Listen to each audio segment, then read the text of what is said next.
আল্লাহ রাব্বুল আলামিন আমাদেরকে এমন একটা দিন, এমন একটা ইসলাম কমপ্লিট কোড অফ লাইফ আমাদেরকে দান করেছেন,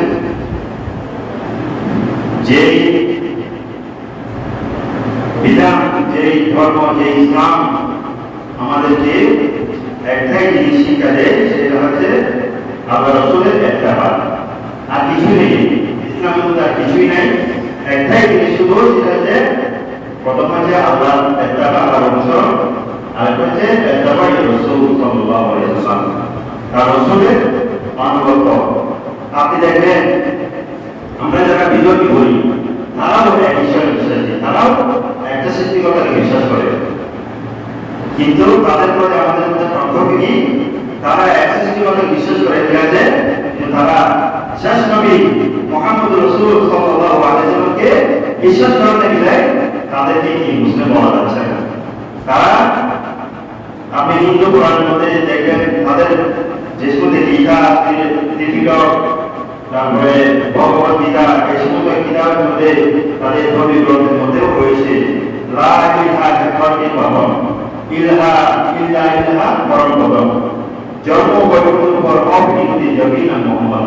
যদিও বা ওই ধর্মগ্রন্থের মানিগুলো, ধর্মীয়গুলো যারা রয়েছে, তারা তাদের যাদের অনুসারী, ধর্মের অনুসারী রয়েছে, তাদেরকে এগুলো বুঝতে দেয় না, শিখতে দেয় না, বোঝার জন্য কোনো সুযোগ রাখে না। সেই জন্য তারা ধর্মীয় গ্রন্থের মধ্যে যে আল্লাহ, নবী, রাসূল, এই সমস্ত তাদের পূর্বপুরুষ যারা রয়েছে, তারা বলে গিয়েছেন লা ইলাহা ইল্লাল্লাহ, লা ইলাহা বাকি পরম, আল্লাহ ছাড়া কোনো নেই, প্রভু নাই, ইল্লা ইলাহা পরম, তিনি হচ্ছে এক অদ্বিতীয়, জন্ম পরিপূর্ণ পর অবিনতি জবিনা মুহাম্মদ। যদি চিরজীবন দুনিয়া ও আখিরাতে সুখী হতে চাও, সুখী হতে চাও, শান্তিতে থাকতে চাও, তাহলে অবশ্যই তুমি মুহাম্মদ সাল্লাল্লাহু আলাইহি ওয়াসাল্লামের নাম কি করে স্মরণ করো, নাম জপ করো, আলহামদুলিল্লাহ। কিন্তু তাদের মধ্যে আমাদের পার্থক্য হচ্ছে তারা নবীকে মানে না, সেই জন্য তাদেরকে আমরা মুসলমান বলতে চাই। তাহলে এই যে আমরা নামাজ, রোজা, হজ, যাকাত, যে সমস্ত আধুনিক ইসলামের কাজ যেগুলো আমরা করে থাকি মুসলমান হিসেবে, সব কিছু বলে রেখে আল্লাহ রাসূলের ইত্তেবা, আল্লাহ রাসূলের অনুসরণ, আলহামদুলিল্লাহ। আপনি আল্লাহকে মানেন, নবীর অনুসরণ করেন না, মুসলমান না, নবীর এই ধার ধার না, আপনি নবুয়ত মানেন না, নবীর অনুসরণ করেন না, আল্লাহ বলেন যে তোমার সেই নামাজ, তোমার সেই রোজা, তোমার সেই হজ, তোমার সেই যাকাত, তোমার সেই নফল ইবাদত আমি রব্বুল আলামিনের দরবারে গ্রহণযোগ্য নয়, আলহামদুলিল্লাহ। তাহলে যতগুলো ইবাদত এই দিনের মধ্যে রয়েছে, সব ইবাদতের মধ্যে রয়েছে আল্লাহ রাসূলের ইত্তেবা, আল্লাহ রাসূলের অনুসরণ, আলহামদুলিল্লাহ। আল্লাহ রাসূলের মহব্বত, ভালোবাসা, আল্লাহ রাসূলের অনুসরণ যদি আমাদের মুসলমানদের মধ্যে না থাকে, আমরা জাহিরভাবে নিজেকে মুসলমান দাবি করবো, কিন্তু আল্লাহ বলে জাহিরভাবে মুসলমান বলতে পারি না। আমরা একটাই ভুলের মধ্যে রয়েছি, সেটা হচ্ছে আমরা শুধুমাত্র ইসলামকে শুধুমাত্র অন্যান্য ধর্মের মতো মনে করেছি। আমরা এখনো পর্যন্ত মনে করি হিন্দু ধর্ম, বৌদ্ধ ধর্ম, খ্রিস্টান ধর্ম, জৈন ধর্ম, যে সমস্ত শিখ ধর্ম, বিভিন্ন ধর্ম রয়েছে পৃথিবীর মধ্যে, এই সমস্ত ধর্মের মতো আমরা ইসলামকে একটা ধর্ম মনে করেছি। আসলে ইসলামকে কোরআন হাদিসের মধ্যে কোনো জায়গায় আলাদা ধর্ম বলে নাই। ইসলাম হচ্ছে কমপ্লিট কোড অফ লাইফ, পূর্ণাঙ্গ জীবন বিধান। একজন মানুষ সকালবেলা থেকে নিয়ে ঘুম থেকে ওঠা থেকে ঘুম যাওয়া পর্যন্ত, এমনকি ঘুমের মধ্যে পর্যন্ত কি কি অনুসরণ করবে, আল্লাহকে অনুসরণ করবে, আল্লাহ সন্তুষ্টির জন্য, রাসূলের সন্তুষ্টির জন্য, মানব কল্যাণের জন্য, নিজের কল্যাণের জন্য কি কি করবে, করতে হবে, অবশ্যই প্রয়োজন। সব কিছু এই ইসলামের মধ্যে যে রাসূল, যে আল্লাহ বিধান করে দিয়েছেন, সেটা হচ্ছে কমপ্লিট কোড অফ একটা ইসলাম। এটাকে ধর্ম নয়, এটা হচ্ছে পূর্ণাঙ্গ জীবন বিধান, আলহামদুলিল্লাহ। ধর্ম মানে হচ্ছে কিছু পূজা আরাধনা, যেমন হিন্দু ধর্ম, বৌদ্ধ ধর্মে সকালবেলা আমরা দেখি গাছ থেকে শুনে তাদের প্রভুকে বা তাদের ধর্মে যারা বিশ্বাস তাদের রয়েছে, তারা তাদের ধর্মের গুরুদেরকে ফুল দিয়ে পূজা আরাধনা করে সন্তুষ্টির জন্য। শুধু পূজা আরাধনা মধ্যে কোনো সীমাবদ্ধ কোনো ধর্ম নয় এটা। একটা ধর্ম তখন ধর্ম হবে, একটা কমপ্লিট কোড তখন হবে যে ধর্মের মধ্যে একজন নবের কাছ থেকে মাথার চূড়া রাখা পর্যন্ত কি কি দরকার, কি কি প্রয়োজন, কিভাবে নখ কাটবে, কিভাবে চুল কাটবে, কিভাবে পোশাক করবে, কিভাবে চলবে, কিভাবে ফিরবে, কিভাবে খাবে, কিভাবে ঘুমাবে, যে ইসলামের মধ্যে যে ধর্মের মধ্যে এগুলো থাকবে তাকে একটা মহানবী অভিধান বলা যাবে। আলহামদুলিল্লাহ। সুতরাং ইসলামের নাম ধর্ম নয়, ইসলামের নাম হচ্ছে মহানবী অভিধান। ধর্ম বলে অন্য ধর্মের সাথে ইসলামের সামঞ্জস্য হয়ে যায়। ইসলামের মধ্যে অন্য ধর্মের মধ্যে নয়।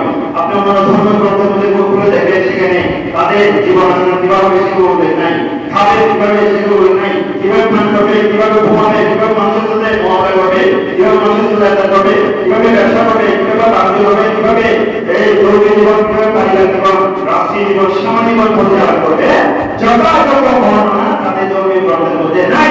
শুধুমাত্র ইসলামের মধ্যে রয়েছে, শুধুমাত্র কোরআনের মধ্যে রয়েছে, শুধুমাত্র হাদিসের মধ্যে রয়েছে।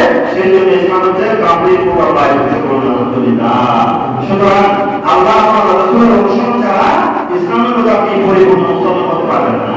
এই জন্য আল্লাহ বলেন ইয়া আইয়ুহাল্লাযীনা আমানু ইয়া আইয়ুহাল্লাযীনা আমানু তাকুল্লাহ হাক্কা তুকাতিহি। এই ঈমানদারগণ, তোমরা সত্যিকার মুত্তাকি হও, মুখে নয়, মানুষকে দেখানো মুত্তাকি নয়, ফরহাদারি নয়। ইয়া আইয়ুহাল্লাযীনা আমানু তাকুল্লাহ হাক্কা তুকাতিহি ওয়া লা তামুতুন্না ইল্লা ওয়া আনতুম মুসলিমুন। তোমরা যতক্ষণ পর্যন্ত মুসলমান হবে না, পরিপূর্ণ মুসলমান হবে না, ততক্ষণ পর্যন্ত তোমরা মৃত্যুবরণ করিও না।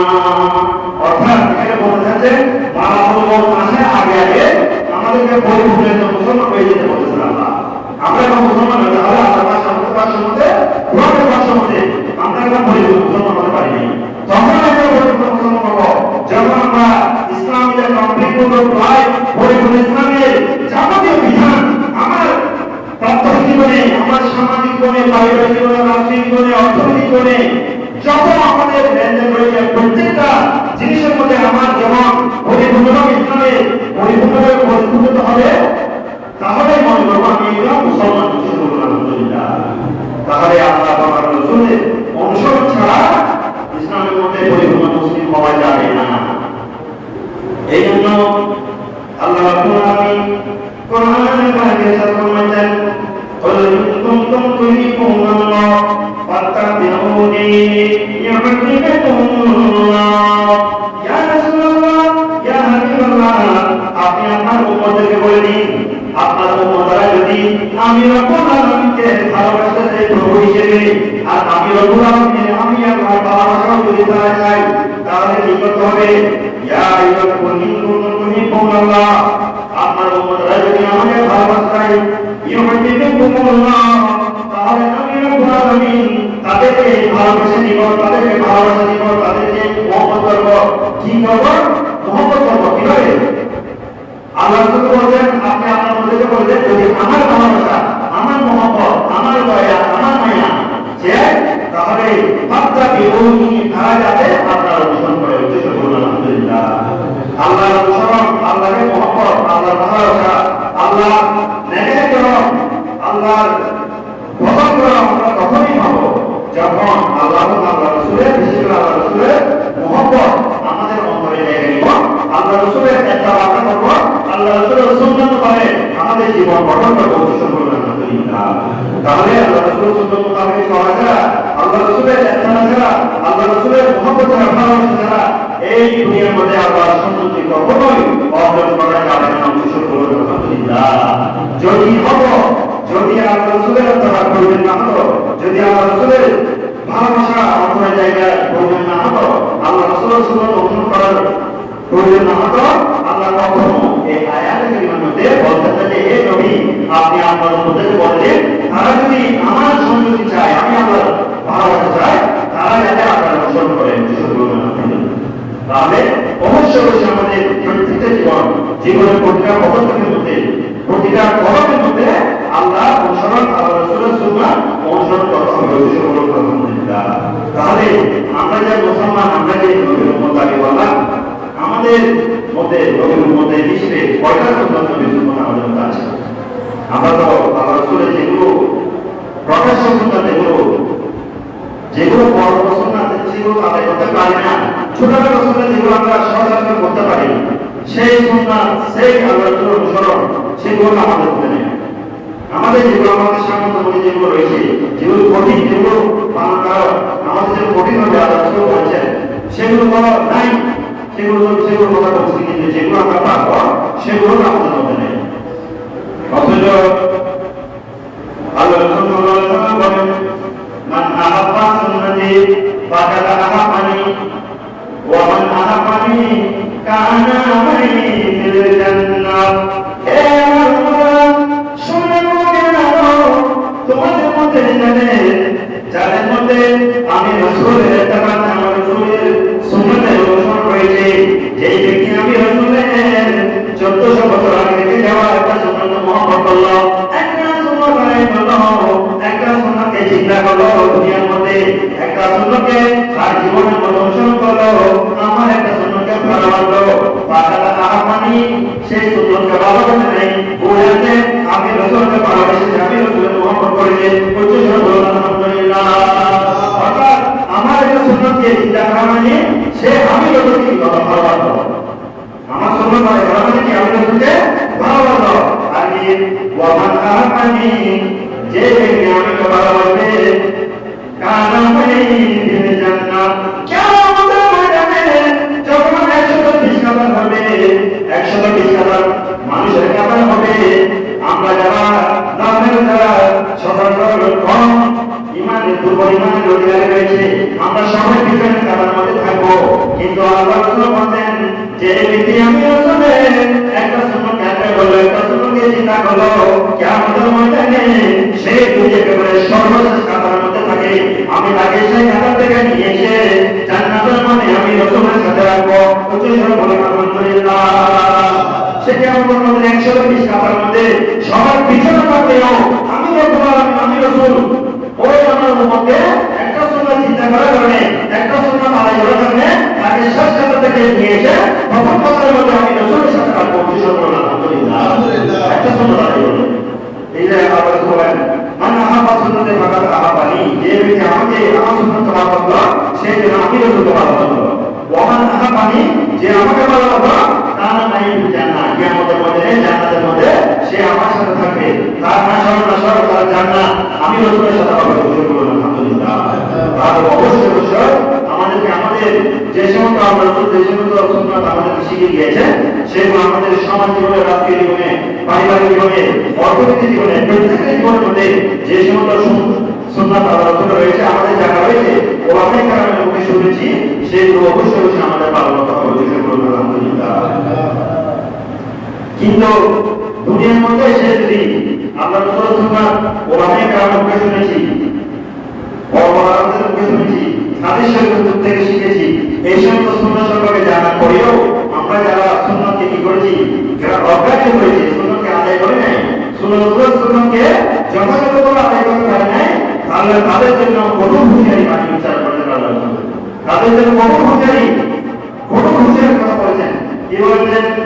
আল্লাহ রাসূল সাল্লাল্লাহু আলাইহি ওয়াসাল্লাম বলেন, ইয়াকুলু ইয়াওমাল কিয়ামাতি লিল-মুনাসি, কিয়ামতের ময়দানে আল্লাহ রাসূল সাল্লাল্লাহু আলাইহি ওয়াসাল্লাম কত বড় মানুষদেরকে বলবে, আহাদাতু ওয়া ইয়াকুলুনা আলা নবিয়্যি সাল্লাল্লাহু আলাইহি ওয়াসাল্লাম, ইয়া রাসূলুল্লাহ, ইয়া হাবিবাল্লাহ, কিয়ামতের আগে আগে আপনার এই উম্মতেরা আপনার রাসূলের সুন্নাতের বিষয়টা দিয়ে তারা নতুন কুসংস্কার আবিষ্কার করেছিল। যে সমস্ত সুন্নাত আল্লাহ রাসূল সাল্লাল্লাহু আলাইহি ওয়াসাল্লাম আমাদের শিখিয়ে দিয়েছেন, সেগুলো আমরা নতুন সুন্নাত, নতুন বিদআত আমরা কি করেছি, আবিষ্কার করে আমাদের আধুনিকতার সম্মান না দিয়ে আল্লাহ রাসূলের সুন্নাতের বিষয়টা দিয়ে আমরা পাশ্চাত্য শিক্ষা, পাশ্চাত্য যেগুলো সংস্কৃতি, সেগুলো আমরা গ্রহণ করেছি। আলহামদুলিল্লাহ। এই সমস্ত পদ্ধতিকে আমাদের মাঝে আল্লাহ রাসূল কি করবেন? ফেরেশতারা বলবেন, ইয়া রাসূলুল্লাহ, আহদাসু, এই সমস্ত আপনার উম্মতরা আপনি রাসূল এত সুন্দর সুন্দর সুন্নাত দেখে গিয়েছেন, এগুলোকে না মেনে অনুসরণ না করে তারা ইহুদি খ্রিস্টানদের সুন্নাতগুলো, ইহুদি খ্রিস্টানদের দৃষ্টির আচারগুলো তাদের জীবনের মধ্যে অনুকরণ ঢুকিয়েছেন। আলহামদুলিল্লাহ। ওয়াইয়াকুলুনা আলা নবিয়্যি, তাদেরকে আল্লাহ রাসূলের সামনে পেশ করানো হবে, ওই সমস্ত উম্মতকে তাদের দল দিতে আল্লাহ রাসূলের সামনে নিয়ে আসা হবে। তারপর কি করবেন? ইনতাল বলতে ফায়াকুনু সুবহান লিমান বাইরা বাদি, এ উম্মতরা, তোমরা যারা আমি রাসূলের রেখে যাওয়া সুন্নাতকে পিছনে দিয়ে ইহুদি খ্রিস্টানদের সুন্নতকে অনুসরণ করেছ, কুসংস্কারকে অনুসরণ করেছ, তোমাদের জন্য কিয়ামতের ময়দানে কওলে রাসূলের পুরো পানি তোমাদের জন্য নাই। নাউযুবিল্লাহ। তোমরা জবাব কান্নাকাটি করো, তোমরা আমি রাসূলের সুন্নাত রেখে যাওয়া সুন্নাতকে বিসর্জন দিয়ে ইহুদি নাসারা বিভিন্ন বিজাতীয়দের ধর্মকে ধর্মীয় কুসংস্কার তোমরা তোমাদের জীবন অনুভব করিয়েছ।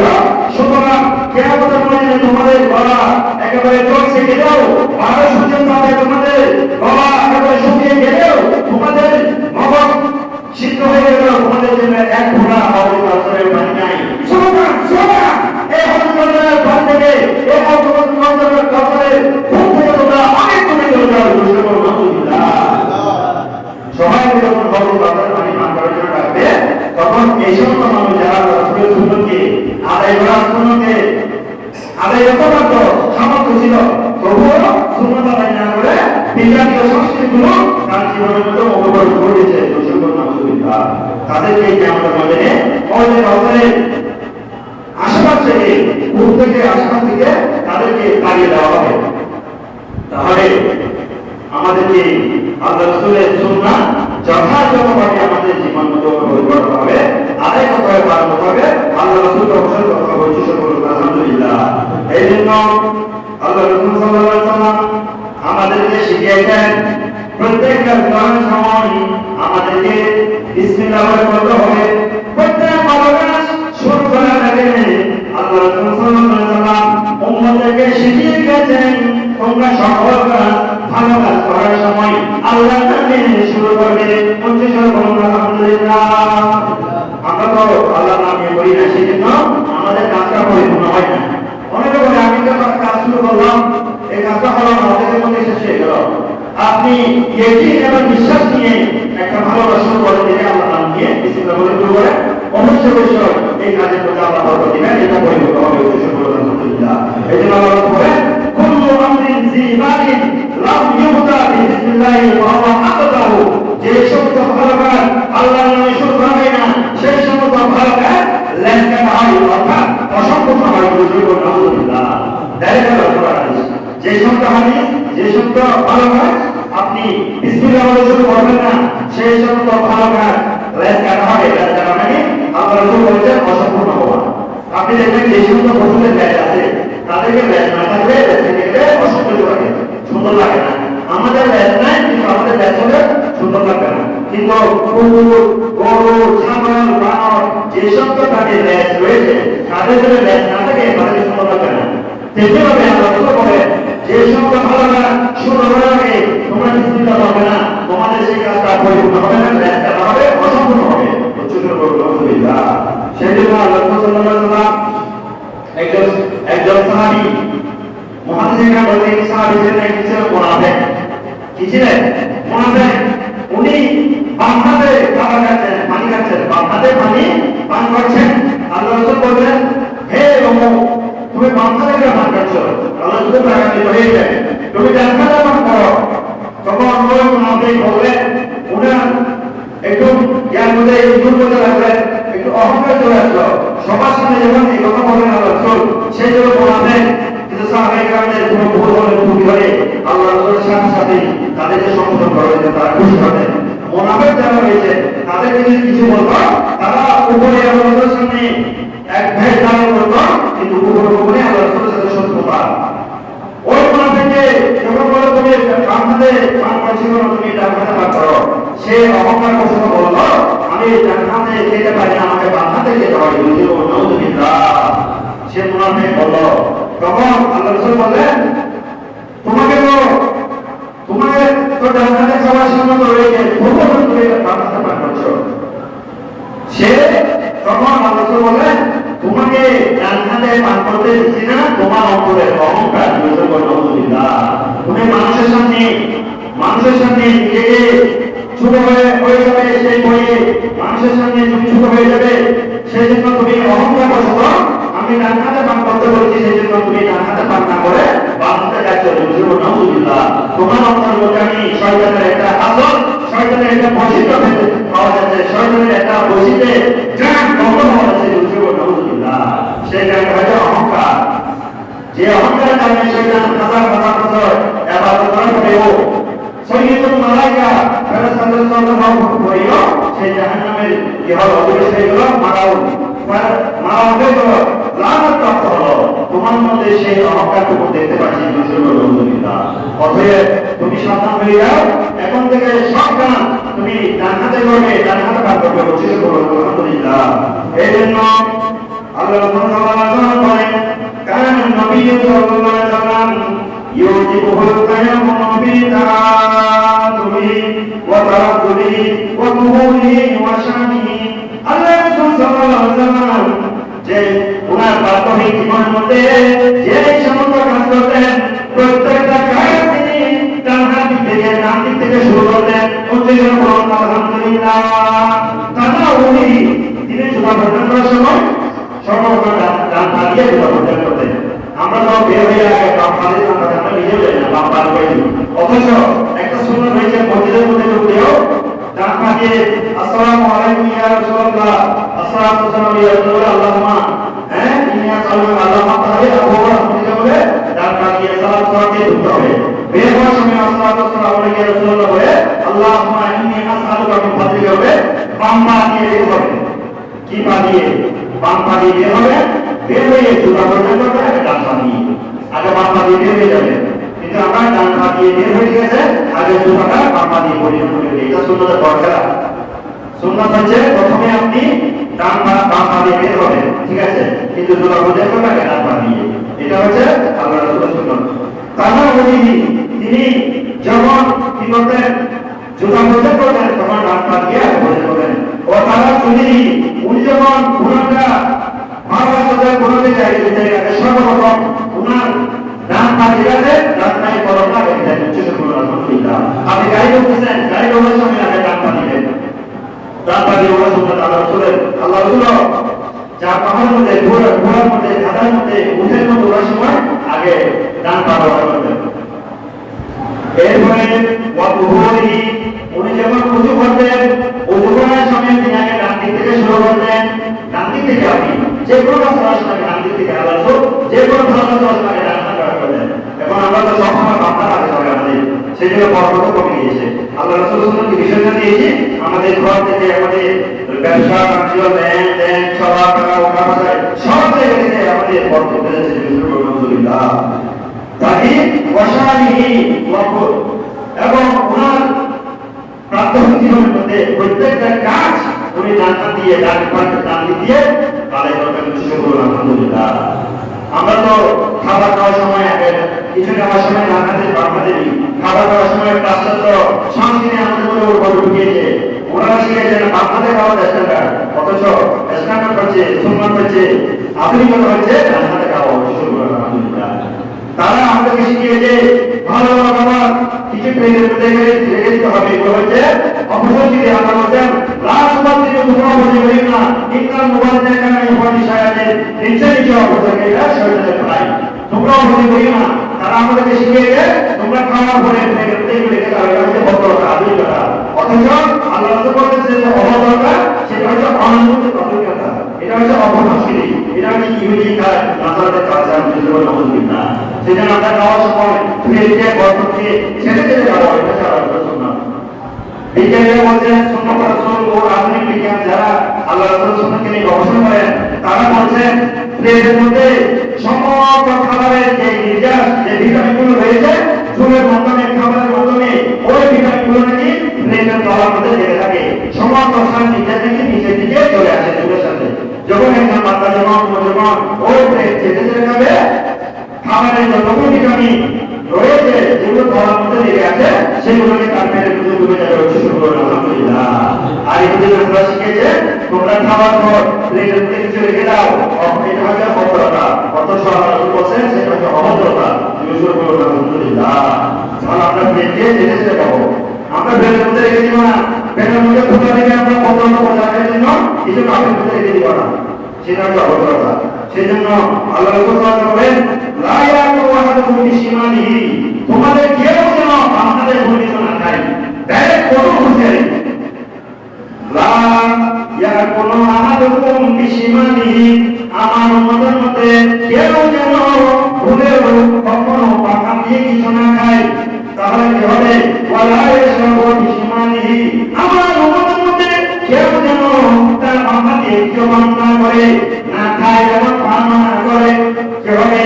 ফাইন্না শাইতানা ইয়াকুলু বিশিমালিহি ওয়া ইয়াশরাবু লাহু, নিশ্চয়ই মারাত্মক শয়তান, বলপ্রাপ্ত শয়তান তার প্রত্যেকটা খান বাম দিক থেকে শুরু করে সে খাবার খায় বাম দিক, বাম হাত দিয়ে পান করে বাম হাত দিয়ে। সেই জন্য আমার উম্মত যেন শয়তানের অনুসরণ না করে, আমার রাসূলের সুন্নাত অনুসরণ করে, ডান দিক থেকে সাবধান শুরু করে, ডান দিক থেকে পান করে, ডান দিক থেকে খায়, উচ্চ সুরে বলুন আলহামদুলিল্লাহ। আমরা তো সেটা সবাই মনে করি এটা, আবার আপনাদের বলতে তারপরে সেই জন্য বলার মধ্যে সুন্নাত রয়েছে। আপনি যখন একজন মানুষকে সরাসরি মানুষের সামনে অ্যাটাক করবেন, একটা জিনিস ভালো জিনিস শিখতে চাচ্ছেন, কিন্তু মানুষের সামনে বলবেন, হয়তো অনেক ভুল করে লেগে যাবে। মানুষের মধ্যে 6টা বৈশিষ্ট্য রয়েছে, ঠিক আছে? ভোগ, ইচ্ছা, বিজ্ঞান, মানসিক, এই সমস্ত 6টা এগুলো রয়েছে। এগুলো মানুষের জন্য মানুষের সাথে আপনি শিখাতে দিলে আপনি ওই মানুষের এই মধ্যে লাগবে, হয়তো শিখাতে চাইলে এটা দিতে হবে, আরো এটা কিনে দিবেন হয়ে যাবে। সেই জন্য আপনি ওনাকে মনে করে শিখাতে বলে যে ভাই সুন্দর করে বলবেন, সুন্দর করে বলবেন, দেখে বলবেন, মানুষ না থাকলে বলবেন, এভাবে বলতে হবে। সবাইকে একটা করে হয়তো উনি করবেন, এটা মাইন্ডে নিয়ে যাবেন এবং ভালো করে যদি আপনাকে দেখে দেখে আরো কি করবে, আপনার নির্যাতন করবে, সুন্দর পড়ার শুরু করবে। আলহামদুলিল্লাহ। সেই জন্য রসুল বলেছেন, আমি রসুলের সুন্নাত, আমি রসুলের ইত্তেবা অবশ্যই প্রত্যেক কাজে করি। আমি যখন ছোটবেলায় রসুল বললাম ছোটবেলা সুন্নাত, এর মধ্যে রয়েছে সালাম, এটা রসুলের একটা বড় সুন্নাত। আমরা আজকে সালাম আমাদের দিকে চলে গেছে। আমি বলি সাহেব, আমি কেন সালাম দিব? ক্ষমতার এটা তো যায় নাই। আমরা বলি না, খবর আমাকে সালাম দিব, আমি কেন সালাম দিব? আমি কেন মুসলিমকে সালাম দিব? আমি ওই সাহেব, আমি কেন আমার মুসলিমকে সালাম দিব? এটা খবর হয়? এটা তো কথা না। অথচ আমার রসুলের চাইতে ইমাম, আমার রসুলের চাইতে শ্রেষ্ঠ ইমাম, আমার রসুলের চাইতে সর্বশ্রেষ্ঠ রাজা, আমার রসুলের চাইতে সর্বশ্রেষ্ঠ বাদশা, আমার রসুলের চাইতে সর্বশ্রেষ্ঠ ইমাম, আমার রসুলের চাইতে সর্বশ্রেষ্ঠ প্রতীক এই দুনিয়ার মধ্যে আল্লাহ করে আর কেউ আসবে না। উচ্চস্বরে বলুন আলহামদুলিল্লাহ। আমার রসুলের বলেন নাকি আপনারা শুনে আশ্চর্য হয়ে যাবেন। আমার রসুল বদলে আমার সাল্লাল্লাহু আলাইহি ওয়াসাল্লাম বলেছেন, আমার রসুল বলেন, ইন্না নবী সাল্লাল্লাহু আলাইহি ওয়াসাল্লাম মাররা আলাল কামান ফাসাল্লামু আলাইহি। আমার রসুল সাল্লাল্লাহু আলাইহি ওয়াসাল্লাম একদিন আমরা সাহাবায়ে নিয়ে একটা রাস্তা দিয়ে যাচ্ছিলেন, ওই রাস্তার মধ্যে কতগুলো ছোট ছোট বাচ্চারা খেলা করছে। তখন আল্লাহ রাসূল সাল্লাল্লাহু আলাইহি ওয়াসাল্লাম ওই ছোট ছোট বাচ্চারা সালাম দেওয়ার আগে আল্লাহ রাসূল সাল্লাল্লাহু আলাইহি ওয়াসাল্লাম তাদেরকে সালাম দিয়ে দিলেন। উচ্চস্বরে বলুন আলহামদুলিল্লাহ। আমি বলতে চাই যে আমার রাসূলের সম্মান কি কম? আমার রাসূল সর্বোচ্চ দুজনের ভাষা নবী হওয়ার ভয়ে যদি ছোট ছোট বাচ্চাদেরকে দেখে, যুবকদেরকে দেখে, বৃদ্ধদেরকে দেখে, যুবকদেরকে দেখে যদি সালাম দিয়ে দিতে পারে, আমি কেন আমাদের সাথে সালাম দিতে পারলাম না? তাহলে আমার মনের মধ্যে হিংসা, বিদ্বেষ, অহংকার এখন কাজ করছে। এই অহংকার যতক্ষণ থাকবে ততক্ষণ পর্যন্ত আমি পরিবর্তন করতে পারবো না। এটা যেটা এই যে বললেন, তোমরা যদি অহংকার দূর করতে চাও, আফসোস সালাম, বেশি বেশি সালাম করো। যারা বেশি বেশি সালাম দেয় তাদের অহংকার কমে যায়। উচ্চস্বরে বলুন আলহামদুলিল্লাহ। আপনার অন্তর থেকে আমার অন্তর থেকে অহংকার কমানোর একটাই উপায়, সেটা হচ্ছে ছোট বড় জানা অজানা সবাইকে কি করা, সালাম করা। আমার বলি যেখানে সালাম দিলাম, অপর যদি মুসলমানকে এখন সালাম দিলে এটা করতে পারে না। আফসোস সালাম আল্লাহ মানে তুমি যাকে ছিল না তাকে তোমরা সালাম দাও। আলহামদুলিল্লাহ। সময় আমাদের এই বলছে মসজিদ ঢোকার সময় কি করা, সালাম দেওয়া। মসজিদ ঢোকার সময় ডান বাড়িয়ে দেওয়া, এটা যেটা শুনলাম।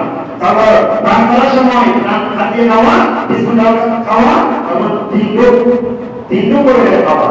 আমরা তো প্রথম একেবারে পানিটা করে এমন ভাবছিলাম, অনেক সময় যে পানি বাঁচার জন্য গেলাম সেই পানি গলার মধ্যে আটকে দিয়ে আমি পড়ে গেলাম।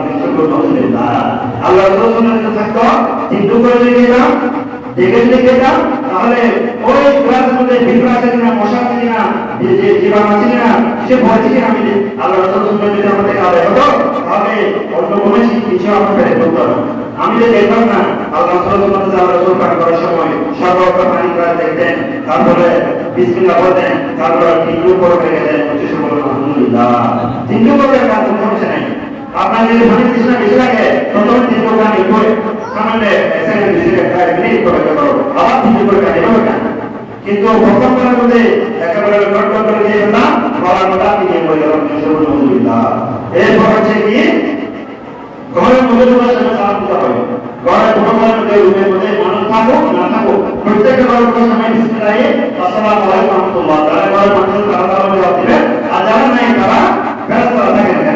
কোনো ঘরের মধ্যে যদি কোনো মানুষ না থাকে ওই ঘরের মধ্যে নাকি ফেরেশতা থাকে, তাহলে ফেরেশতা তারা জবাব দিবে। এরপরে আর মুসলমান কিন্তু ভূমি কাজ করে আল্লাহ রাসূলের সুন্নাত হচ্ছে কারো বলে আর নিজের ঘরের মধ্যে প্রবেশের সময় অনুমতি নিয়ে বসতে করেছে। তখন সাহাবায়ে জিজ্ঞেস করলেন আমার করে করছি আমার তো করছি তখন কি আমি তো অনুমতি দিতে হবে? আল্লাহ রাসূল বলেন তুমি তোমার মা বাবা মাকে তোমার বোনকে তুমি কি এই অবস্থা অবস্থায় এমন কোনো অবস্থা দেখতে চাও এই জন্য অবস্থা করো কত করে আমার মা বোন উনি ওনার আমার জন্য কি ঠিক আছে, কিন্তু এমন কোন পরিস্থিতির মধ্যে যাতে না আমার বোন আমার মা যাতে আমাকে দেখবে চেষ্টার মধ্যে পড়ে যায়, আমি সন্তান করিও সেই জন্য একটা আমাকে বলা খায় দিয়ে হলে পড়াশোনা করবে। আবার সময়ও একটা সময়তে যাওয়া রসল সুন্নাত হচ্ছে কারো করে বসে উনি এক্সাইট হয়ে দাঁড়াতেন, আসসালামু আলাইকুম বলতেন, তিন পাঁচ সালাম দিতেন, এক্সাইট হয়ে দাঁড়াতেন। আমরা তো গিয়ে কারো করে দাঁড়িয়ে একেবারে দরজার মাঝখানে গিয়ে দাঁড়ায় থাকি। অমুক আছে ঘরের মধ্যে ওনাদের বাংলার মধ্যে তো আমরা মনে হয় গেছে সেগুলো দেখেন না এই বিষয়ে বুঝলেন না, এটা শুনতে করতে হবে এই কাজটা কখন করবেন না। কারো করে গিয়েছেন একসাথে তাহলে তিন পাঁচ সালাম দিবেন, সালামে জবাব দিচ্ছেন কারো করে, তাহলে মনে করবেন কেউ আছে না থাকলে অন্য কোনো ব্যবস্থা হবে কারো হয়ে যাবে পুরোপুরি ভুলে যায়। যখন আপনি করবেন কেন ঢুকাই যায় সালাম দিবেন অনুমতি দিবেন, এটা রাসূলের সুন্নাত সাহাবায়ে সুন্নাত। আল্লাহ আল্লাহ খাওয়ার মধ্যে সুন্নাত আছে বিসমিল্লাহ খাওয়া, বাবার মধ্যে কি করা দশটা নিচে খাওয়া, এক পা ধরে খাওয়া অথবা দুটা নিচে খাওয়া, একেবারে আমরা যেভাবে বসি ভগবানের মতো এইভাবে বসে খাওয়া যায় নাই। আমরা কেউ বিভাগের মতো বসি না, এটা একদম যায় নাই। এক পা ধরে বসে না হয়, কিন্তু আমার মধ্যে পছন্দ নাই, পাশ্চাত্য শিক্ষা আমাদের মধ্যে চলে এসেছে, আমরা টেবিলের মধ্যে খাই সেই জন্য ওই জন্য নাই। তারপর খাওয়া বিসমিল্লাহ শেষে আলহামদুলিল্লাহ বলা, আলহামদুলিল্লাহ আপনি যা জানেন বাংলা বলেন উর্দু বলেন ফার্সি বলেন কোনো সমস্যা নেই, আল্লাহ শুকরিয়া করতে হবে। একমাত্র খাওয়ার পর শুকরিয়া করে না শয়তান, শয়তান যতই খাই না কেন খান কেন সে কখনো আল্লাহ শুকরিয়া করে না, তাহলে শয়তানের প্রতি তারা। আরেকটা হচ্ছে যথাযথভাবে কি করা সুন্নাত আদায় করা। এখন তো আমাদের থেকে আমাদের সুন্নাত হয়ে গিয়েছে, অথচ এই সুন্নাতকে আল্লাহ রাসূল ফরজের আগে ওয়াজিবের আগে এই সুন্নাতের বিধান করেছেন জন্য ওয়াজিব এবং ফরজের মধ্যে কোনো ত্রুটি থাকলে কোনো রূপসিদ্ধান্তে কোনো বলতে থাকলে এগুলোকে কাটিয়ে ওঠার জন্য আল্লাহ রাসূল সুন্নাতকে ফিক্স করে দিয়েছেন। এই সুন্নাতের কারণে ওয়াজিবের মধ্যে ফরজের মধ্যে সুন্নাতের মধ্যে কোনো ত্রুটি থাকলে এগুলো এই সুন্নাতের কারণে বাতিল করে দেবেন, মাফ করে দিয়ে এই সুন্নাতের নামাজ আদায় করে নেবেন। তার মুনাফিক নয় বাংলায় আদায় করে এটা সুন্নাত, সবসময় ভালো ভালো মানুষকে ভালো জানা দেওয়া কথা খাওয়ানো এবং তার কার কাছ থেকে হিসাব করা এটা আবার সুন্নাত, অন্য নামটা বড় সুন্নাত। আর কাছে আইয়াতে জীবনের ফরজ যথেষ্ট গোসল করা, ফরজ গোসল করা, সুন্দরভাবে গোসল করা যথেষ্ট এটা শিক্ষা এসেছে। অন্য বাবা গোসল করবেন একটু করে গ্রাফিকে যেখানে সেটা দেখবেন একটু ঢুকে ঢুকে যাবে, অথচ দেখে যাবে রোগী ঘুরে নেই যে রোগী হওয়াকে ঘুরে যে এখানে মধ্যে তো শুক্র রোগ হয়ে গেছে। আপনার যদি গোসল করা ছেড়ে থেকে আপনি যদি এভাবে গোসল করে এই গোসল দিয়ে আপনি জমা না সবাই জমা নামার মধ্যেও আপনার নামাজ আদায় হবে না, সেটা সতর্ক থাকতে হবে। এখন কষ্ট হয়ে যাবে সুন্দর হবে একে গোসল করতে হবে, না হলে নামাজ আদায় হবে না। তাহলে যে সমস্ত সুন্নাতগুলো আমি বলেছি এগুলো হচ্ছে আল্লাহ রাসূলের বাধ্যতা জীবনের সুন্নাত। আর বড় বড় সুন্নাত রয়েছে, ব্যবসার মধ্যে সুন্নাত রয়েছে, পারিবারিক জীবনের সুন্নাত রয়েছে, তারপরে চলাফেরা করতে গেলে সুন্নাত রয়েছে।